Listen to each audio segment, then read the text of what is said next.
Hey, how's it going and welcome to another video. Alright, so today I wanted to talk about a manga that I think has gone under a lot of people's radars. I haven't really seen too much discussion about this one, not too many videos about it popping up in my recommendations. I recently got caught up to the most recent chapter, so I figured I'd shine a little bit of a spotlight on Sakamoto Days by Yuto Suzuki. Sakamoto Days stars Taro Sakamoto, the greatest assassin of all time.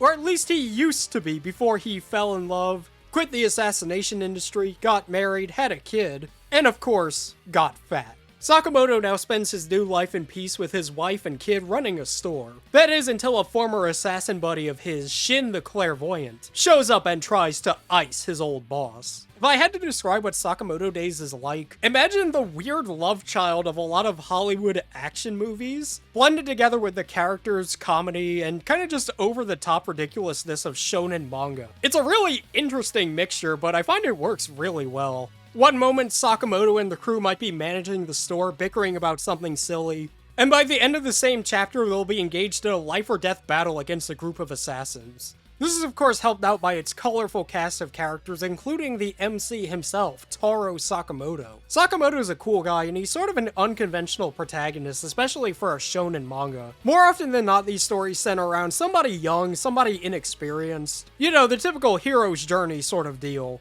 But no, Sakamoto is a character who, at least at one point, was at the very top of his game. And despite how thick, juicy, and scrumptious he's become, he's still an absolute force to be reckoned with. He sort of acts as the win condition for the group, but he's not so overpowered to the point where it takes away a lot of the fun from the story. Sakamoto is powerful for sure, but there are many people who rival and even surpass him. What makes Sakamoto interesting is how he has a very strict no-kill policy. He's left that kind of stuff in the past, so now he has to get a little bit more creative with his takedown methods.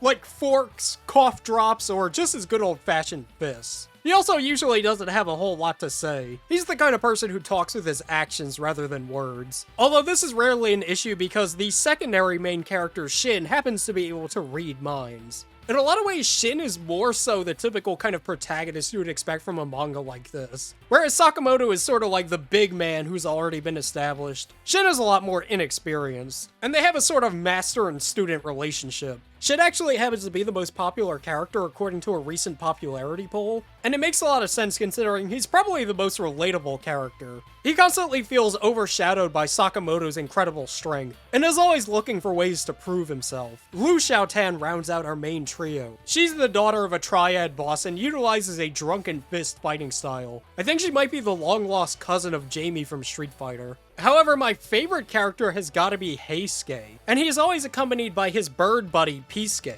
Despite his goofy personality, it turns out that Heisuke is actually an incredibly deadly sniper, with Pisuke acting as his spotter. Heisuke's a lot of fun. I always like seeing my boy show up. You can't help but root for the guy, and the most recent fight that's going on in the manga actually involves him, so Heisuke stocks are on the up and up. One of the most reoccurring groups of characters who are not quite allies but not quite enemies are the Order, the most deadly group of assassins in Japan. These guys are so cool. I'm a big fan of any kind of like organizations in manga and anime. Think like the Phantom Troop in Hunter x Hunter. They're kind of on that sort of energy. Nagamo is the face of the group. He used to work alongside Sakamoto, and the two go way back. He's a funny little scrunkly. I like his always upbeat personality, even when he's, like, killing people.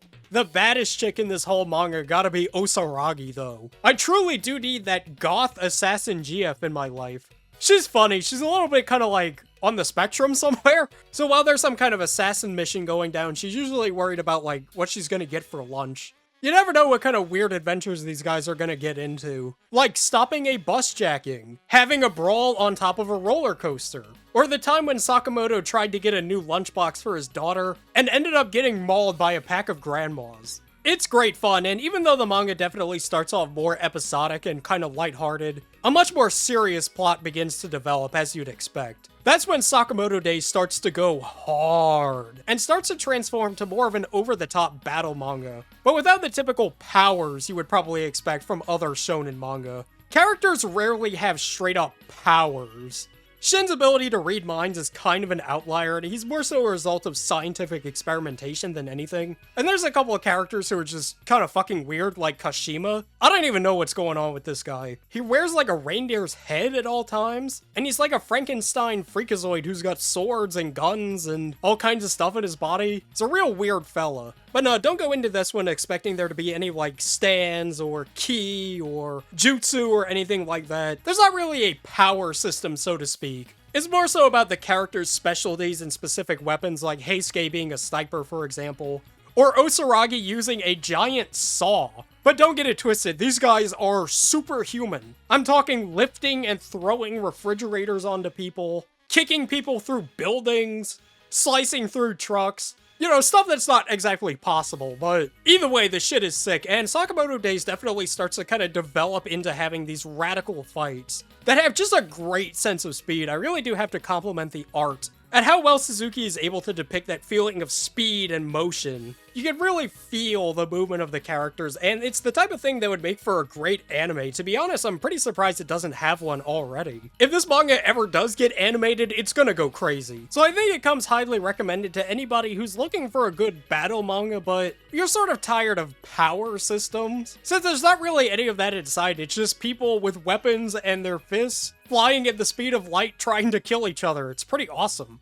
One thing that I appreciate about Sakamoto Days is that it kind of knows how to balance its tone. Sakamoto Days kind of has a silly concept, but it sort of rolls with it and even embraces it. It takes the idea of assassins being prevalent in this world and really does a lot of fun stuff with it. For example, there's an entire assassin academy that trains people on how to kill effectively. Like, in order to get lunch, there's a shooting range where you shoot at a vending machine, and the goal is to try and hit the good meal instead of the shitty one. So, and there's also classes about poisoning people, close quarters combat, the works.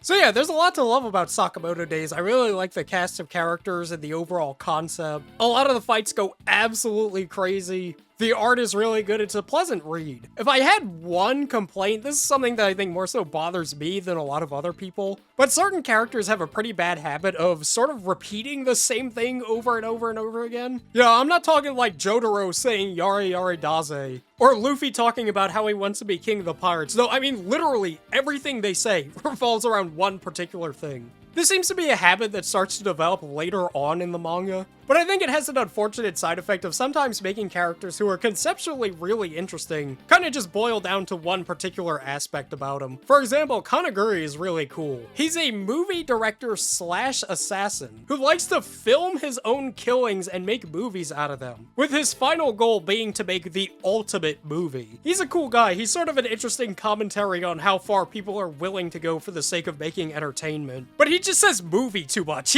every other fucking sentence with him is movie, movie, movie. Luckily, this isn't too bad of a problem. There's only a couple of characters that I found this actively annoyed me with, but I do sort of worry it's a habit that the author is gonna kind of fall into. Either way, I'd say Sakamoto Days comes pretty recommended, especially if you're a fan of action and are looking for a more, I really hesitate to say realistic battle manga, but something that more so revolves around guns, fists, knives, hammers. Yeah, one of the guys in the order fights with a pair of hammers. So yeah, consider checking out Sakamoto Days. It's pretty cool. Maybe someday it'll get an anime, and then you could be one of those people who goes around being like, I read it before it was an anime. But yeah, thank you all so much for watching. I'll see you guys next time.